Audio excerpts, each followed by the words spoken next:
Et salut à toi, bienvenue sur un nouvel épisode du podcast Nourris ta santé. Aujourd'hui, on va parler de la taurine. Je n'ai jamais parlé de la taurine, j'en ai un petit peu parlé dans les épisodes qui sont sortis il y a pas longtemps et je t'invite à aller les écouter, surtout si tu en consommes, sur les boissons énergisantes où j'ai fait 2 épisodes dessus, un plutôt autour de la santé, un plutôt autour de la performance. Donc je t'invite à aller les écouter, ils sont sortis le mois dernier si je dis pas de bêtises. Oui, c'est ça, le mois dernier. Donc aujourd'hui, je vais parler plutôt de la taurine en tant que telle. Je vais pas parler de la taurine dans les boissons énergisantes, mais je vais parler de la taurine en supplémentation notamment. Et est-ce qu'il y a un intérêt de prendre de la taurine en supplémentation pour différents objectifs, que ce soit performance sportive, que ce soit santé, ou que ce soit même quand on prend de l'âge. Parce que oui, il y aura aussi quelques petites choses à dire par rapport à tout ça. Avant de démarrer l'épisode, je tiens à préciser d'avance, la taurine, c'est pas une molécule, alors elle gagne en popularité, on va dire, mais c'est pas une molécule qui est tant étudiée que ça sur les humains encore. Au niveau des études, on a énormément d'études, mais c'est fait sur des animaux, donc des souris la plupart du temps. Donc c'est juste pour prévenir que dans cet épisode, enfin de toute façon je le redirai, mais il y a certains résultats que je vais partager où il faut garder en tête que c'est fait chez les animaux et donc il faut pas prendre au pied de la lettre. C'est-à-dire que certes, ça nous donne un peu une idée de ce que ça pourrait être chez nous, parce qu'on a quand même certains points communs avec par exemple les souris au niveau du génome, mais on n'a pas que des points communs évidemment. Donc ça peut donner des idées, mais en tout cas on peut pas prendre au pied de la lettre tout ce qui est trouvé chez les animaux parce que ça reste des animaux et ce sont pas des humains. Donc nous, on pourrait, on va dire, fonctionner d'une manière différente concernant les différentes choses que je dirais. Mais ça n'empêche pas d'en parler quand même parce que ça nous donne des idées sur quoi la taurine pourrait être intéressante et il y a quand même pas mal de choses à dire. Et je tiens aussi à préciser qu'il n'y a pas que des résultats sur les animaux que je vais partager, il y a aussi des résultats sur les humains. Donc c'est pour ça que c'est très intéressant et ça peut te donner déjà un peu une idée de qu'est-ce que la taurine pourrait faire pour toi et est-ce que ça pourrait être intéressant pour ton cas. En tout cas, qu'est-ce que c'est que la taurine déjà? La taurine, c'est un acide aminé qu'on appelle semi-essentiel. Donc il fait pas partie de la catégorie des acides aminés essentiels, c'est pas dans les acides aminés les plus connus, parce que en fait, la taurine n'a pas vraiment de rôle dans la synthèse de protéines. Alors, indirectement, ça se discute, on va en reparler après, mais tu comprendras que de manière très indirecte, ça peut avoir des liens avec la synthèse de protéines, mais c'est pas comme les autres acides aminés où vraiment ils vont être un composant pur des protéines et donc ils participent à la synthèse, notamment des protéines musculaires, etc. Même si tu verras que la taurine a aussi des rôles au niveau musculaire, mais c'est pas vraiment lié à la synthèse de protéines en tant que telle. Donc ça déjà, c'est pour un peu présenter brièvement la taurine. La taurine, on peut l'avoir de différentes manières. Alors soit on l'a par rapport à l'alimentation, il faut savoir que la taurine, c'est en grande majorité dans des sources animales, donc tout ce qui est viande, tout ce qui est poisson, principalement. Après, tu en as aussi dans le lait et dans les produits laitiers. Ou sinon, la taurine, tu peux aussi en obtenir par rapport à la cystéine. Mais là, c'est vraiment de la production endogène, c'est-à-dire que c'est pas de la taurine que tu vas amener de l'extérieur par rapport à l'alimentation, mais c'est vraiment de la taurine que tu vas fabriquer dans ton corps de manière naturelle en quelque sorte. Plus précisément au niveau de la cystéine. Alors la cystéine, c'est une molécule, on en a beaucoup dans le corps, et en fait la cystéine, il y a plusieurs étapes qui vont amener à de la production de taurine, c'est-à-dire que la cystéine va d'abord se transformer, ou du moins être convertie avec l'aide d'une enzyme en de l'acide sulfinique, qui est sous forme de cystéine, et puis ensuite ça va être converti avec une autre enzyme, et cette fois-ci on va obtenir de l'hypotaurine pour par la suite, au final, arriver à de la taurine. Et l'hypotaurine, c'est intéressant parce que elle est pas mal aussi étudiée, dans le sens où vu que c'est le précurseur de la taurine, eh bien il est aussi associé à différents effets potentiellement bénéfiques. Donc ça, j'en reparlerai un peu après, c'est pour ça que je voulais aussi t'énoncer le nom hypotaurine, comme ça après tu vas pas te dire mais d'où ça vient l'hypotaurine. En gros, l'hypotaurine, c'est la molécule. Si on fait une seule modification sur elle, ça devient la taurine, tout simplement. C'est le précurseur. Maintenant que tu vois un petit peu d'où est-ce que la taurine peut venir, alors évidemment, il y a une troisième source, c'est la supplémentation, mais c'est ce qu'on va parler plutôt à la fin de l'épisode. Mais maintenant que tu vois un petit peu plus, voilà, la taurine, qu'est-ce que c'est déjà? À quoi ça sert en fait la taurine? Et c'est là où ça commence un peu à se compliquer. Parce que la taurine, on a des idées des rôles, mais on peut pas confirmer à 100% la plupart des rôles. Mais c'est juste une idée globale. Déjà, on considère que la taurine a des effets antioxydants, des effets anti-inflammatoires, un grand lien avec les mitochondries. J'en reparlerai pas mal après, que ce soit l'aspect sportif ou l'aspect vieillissement aussi. Et également que ça ait un lien au niveau des muscles par rapport au calcium, et notamment au niveau du réticulum endoplasmique, etc. Si tu connais un peu les détails, ça pourrait avoir des gros liens avec ça. Déjà, on va commencer par le rôle antioxydant. On va aller dans l'ordre. Pourquoi la taurine aurait un rôle antioxydant? Alors, il y a principalement deux choses. La première chose, c'est que la taurine, une supplémentation en taurine, certaines études ont montré que si on supplémente en taurine, on augmente l'expression de certaines enzymes qui sont connues comme étant des gros antioxydants. Il y a par exemple la catalase, le glutathion et j'en passe, le SOD, bref, il y en a plusieurs. Et en fait, certaines études, alors pas toutes les études, mais certaines études ont montré que leur expression, donc l'activité de ces enzymes-là, augmentait après une supplémentation en taurine. Le truc, c'est qu'on ne sait pas vraiment pourquoi. Est-ce que la taurine le fait directement, c'est-à-dire qu'il y a une connexion directe avec ces enzymes pour augmenter leur activité, ou est-ce que c'est quelque chose qui se fait très indirectement? On ne sait pas encore, mais en tout cas, il semblerait y avoir des liens, donc potentiellement que la taurine aurait un lien indirect avec la fonction antioxydante du corps. Mais sauf que la taurine, une supplémentation aussi, a des effets sur la quantité de certaines cytokines. Alors les cytokines sont des molécules qui, on va dire, qui soit ont une action plutôt pro-inflammatoire, soit une action anti-inflammatoire, à savoir qu'une même cytokine, selon la concentration, peut être aussi bien pro-inflammatoire qu'anti-inflammatoire. Mais la taurine, en tout cas, dans certaines études au niveau de la supplémentation, eh bien, il y avait des interleukines, donc ce sont des types de cytokines, plutôt anti-inflammatoires qui augmentaient, et il y avait aussi certaines interleukines qui étaient plutôt pro-inflammatoires qui diminuaient. Autrement dit, il y avait plutôt un profil antioxydant qui se créait après la supplémentation en taurine. Alors plus précisément, eh bien, il y avait une diminution de l'IL6 qui est souvent lié avec un profil pro-inflammatoire. Et à côté de ça, eh bien, il y avait une augmentation de l'IL5 et de l'IL10 qui sont plutôt, eux, anti-inflammatoires. Et en plus de ça, eh bien, il y avait une diminution du CRP, donc la C-réactive protéine, donc qui est une molécule extrêmement utilisée dans le milieu médical pour essayer d'estimer l'inflammation. Alors même si, on va dire cette mesure-là de manière isolée, c'est pas forcément tout le temps fiable, mais en tout cas, ça a été aussi trouvé. Et enfin, il y avait aussi une augmentation dans une étude de l'adiponectine, qui est justement une molécule reconnue aussi pour ses effets antioxydants. Donc, on ne sait pas trop encore, mais en tout cas, la taurine a pas mal de liens avec certaines molécules qui sont plutôt antioxydantes, qui ont tendance à augmenter après une supplémentation en taurine. Alors évidemment, là, je t'ai parlé du rôle antioxydant, mais tout ce qui est IL6, etc., donc tout ce qui est interleukine, cytokine, c'est aussi un rôle anti-inflammatoire. Je te l'ai parlé avant. Je dirais pas que les deux, c'est la même chose, mais c'est assez lié. Mais pour l'aspect antioxydant, en fait, justement, l'hypotaurine, c'est une molécule en fait qui semblerait avoir une capacité pour stopper ce qu'on appelle le hydroxyl radical en anglais, donc le OH. En fait, c'est une molécule qui a tendance à notamment réagir avec le fer et donc à rendre le fer en quelque sorte toxique pour le corps s'il est en de trop grosses quantités. C'est ce qu'on appelle un ROS, un radical oxygen spicy. Et en fait, l'hypotaurine aurait potentiellement la capacité d'arrêter en fait cette molécule-là, ou du moins de prévenir son côté négatif. Donc évidemment, les ROS, j'en ai déjà parlé dans d'autres épisodes, mais les ROS sont aussi utiles, notamment pour la performance sportive, pour l'adaptation musculaire, etc. Mais quand on en a trop, eh bien, ça crée une surinflammation chronique, et c'est ça qui peut amener à des problèmes de santé à long terme. Mais voilà, ça c'est une donnée. Et puis aussi, une autre donnée qu'on a, eh bien, c'est que la taurine aurait peut-être des liens aussi avec le fait de neutraliser pas les ROS, mais aussi les RNS. Donc là, cette fois-ci, c'est pas lié avec l'oxygène, mais c'est lié avec le nitrogène. Donc c'est d'autres molécules qui peuvent aussi poser problème. Donc voilà, c'est assez flou encore, mais on a des pistes qui sembleraient montrer que la taurine, l'aspect anti-inflammatoire et antioxydant, serait intéressant. Et pour finir avec ce rôle un peu anti-inflammatoire, eh bien, la taurine aurait aussi une capacité d'augmenter donc un gène qu'on appelle le PPAR gamma.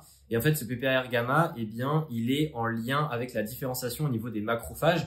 Les macrophages, en fait, si tu veux, c'est un peu des éboueurs, dans le sens où durant une inflammation, quand tes cellules sont en train pas de se détruire, mais du moins, il y a une inflammation qui est chronique dans la cellule et donc la cellule le vit mal, et bien en fait, quand il y a un peu des débris, des molécules qu'il faut enlever pour un peu détoxifier la cellule, en quelque sorte, et bien les macrophages ont la capacité de tout manger sur leur chemin. Et en gros, les macrophages, quand ils arrivent, et bien ils mangent un peu tous les débris. C'est-à-dire que c'est un peu comme les éboueurs qui passent et qui t'enlèvent tes poubelles. Ils enlèvent un peu la saleté au niveau des cellules. Et en fait, les macrophages, eh bien, il y a différents types. Il y a les M1, il y a les M2 notamment. Et le PPAR, justement, gamma, que la taurine semblerait augmenter, eh bien, augmente plutôt les M2 et les M2 sembleraient être davantage liés avec plutôt le côté anti-inflammatoire plutôt que pro-inflammatoire. Alors, ça reste encore hypothétique. On ne sait pas si la taurine, 100% sûr, ça augmente ça. Mais en tout cas, il y a certaines études qui le suggèrent. Mais ici, par exemple, eh bien, c'est typiquement le genre d'étude où c'est fait sur des modèles animaux. Donc, on peut pas savoir si chez nous, il se produit la même chose. Ok, alors maintenant, on va passer à un autre rôle qui, je pense, va beaucoup plus t'intéresser. C'est un rôle au niveau des mitochondries. Et du coup, c'est un rôle qui est extrêmement lié avec la performance sportive. Et donc là, je vais un peu parler du côté performance sportive. Est-ce que la taurine pourrait avoir des effets? En fait, la taurine, il y a beaucoup d'études et c'est, je dirais, le rôle principal qui intéresse les chercheurs par rapport à la taurine, c'est que la taurine a énormément de liens avec les mitochondries. Et en fait, la taurine semblerait augmenter ce qu'on appelle la biogénèse mitochondriale. Et en fait, la biogénèse mitochondriale, c'est un peu refaire vivre les mitochondries. Et notamment au niveau des tissus adipeux blancs. Donc, tu vois, dans notre corps, il y a des tissus adipeux blancs et des tissus adipeux bruns. Et souvent, les tissus adipeux blancs, eh bien, c'est ceux qu'on considère vraiment comme du gras. Et quand on a trop, eh bien, ça amène beaucoup de problèmes de santé, etc. Et souvent, en fait, dans les tissus adipeux blancs, eh bien, les mitochondries ne se comportent pas de la même manière que, par exemple, dans les muscles.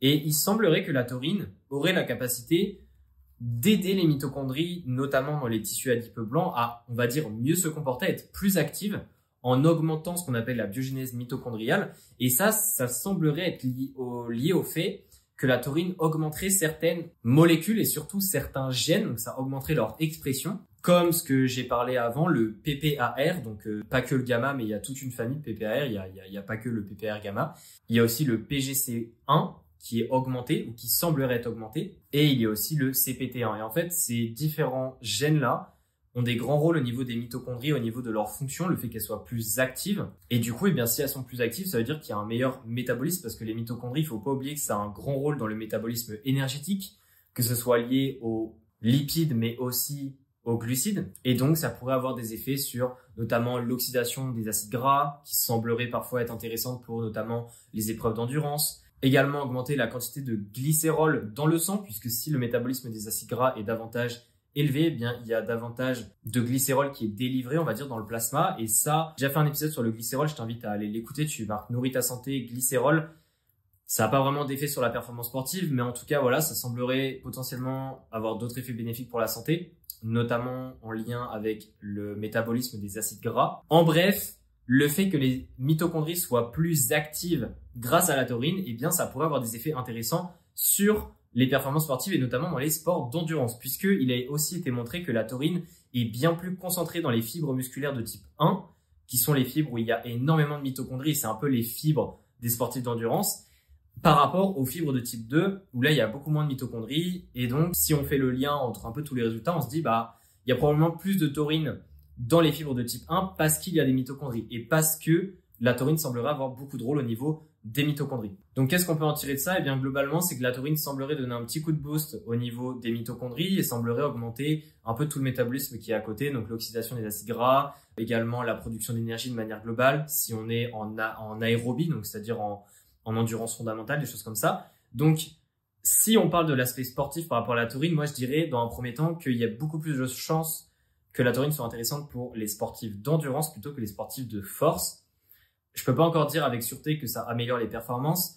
Il y a différentes études qui ont justement essayé d'étudier le sujet. Il y a certaines doses qui sembleraient, dans certaines études, augmenter les performances au niveau de l'aérobie, donc tout ce qui est endurance, mais d'autres études qui ne montrent pas d'effet. Et au niveau de la force, pareil, il y a certaines études qui montrent quelques petits effets au niveau de la force, au niveau de la puissance, mais c'est beaucoup moins présent que dans les études qui font par rapport à l'endurance. Donc, c'est un peu flou encore. Mais en tout cas, voilà, c'est plutôt ces sports-là, donc les sports d'endurance qui sembleraient être touchés par la taurine d'une manière évidemment positive. Mais sauf que même s'il y a beaucoup plus de chances que ça ait des effets dans les sports d'endurance, eh bien, il y a quand même un rôle que semblerait avoir la taurine qui semblerait être aussi intéressant pour les sports de force. Puisque, comme je te l'ai dit au début de l'épisode, la taurine a aussi un lien avec tout ce qui est calcium dans les muscles, et notamment avec la contraction musculaire, puisque le calcium, en fait, il y en a dans le réticulum endoplasmique, qui est un peu la poche, qui est un peu le réservoir de calcium. Et en gros, le calcium va être parfois, durant chaque contraction, va être envoyé au niveau de la myosine et de l'actine pour permettre la contraction musculaire. Puis après, ça va revenir dans le réticulum, ça va repartir, etc. Et en gros, la taurine semblerait, une supplémentation en taurine semblerait augmenter l'expression de différents gènes, de différentes protéines qui permettent à la fois de maintenir une haute concentration en calcium dans le réticulum endoplasmique, ce qui est plutôt bon signe, parce que ça veut dire qu'il y a des réserves pour la contraction par la suite. Également, ça semblerait aider la vitesse à laquelle le calcium va être libéré du réticulum endoplasmique pour justement aider à la contraction et aussi aider, donc augmenter l'expression de différentes molécules qui vont aider aussi à ce que le réticulum endoplasmique regagne rapidement tout le calcium qui était parti de base pour la contraction.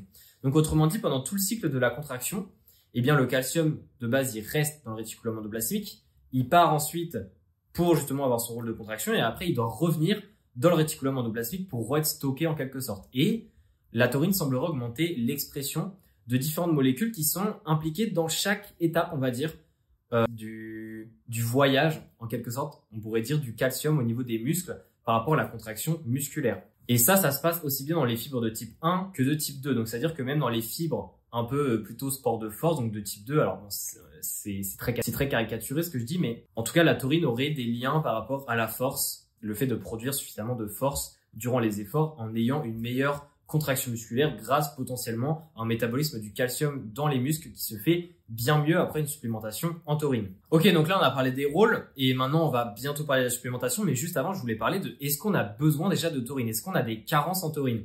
Et c'est là où il y a des informations aussi intéressantes à prendre en compte.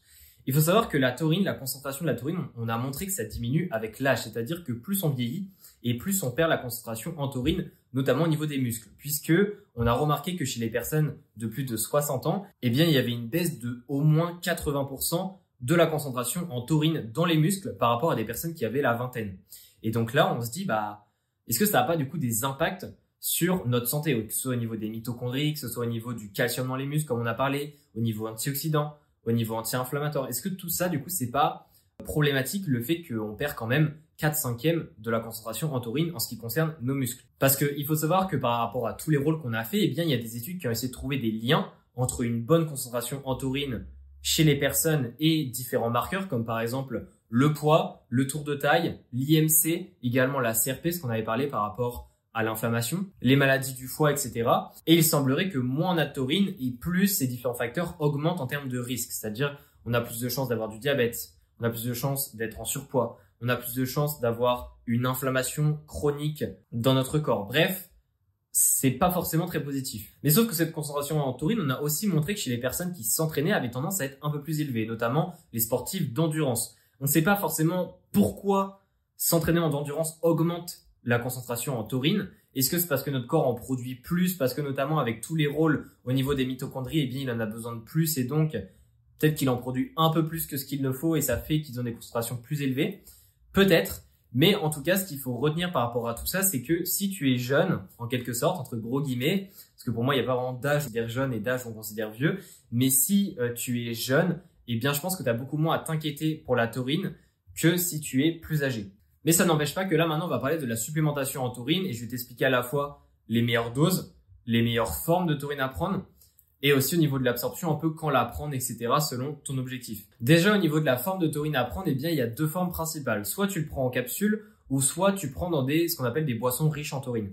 Moi, ce que je conseille et ce que conseille aussi la science, eh bien, globalement, ce sont les capsules. C'est celles qui ont montré le plus de potentiel au fait que ce soit efficace et que ça ait vraiment des effets sur notre corps.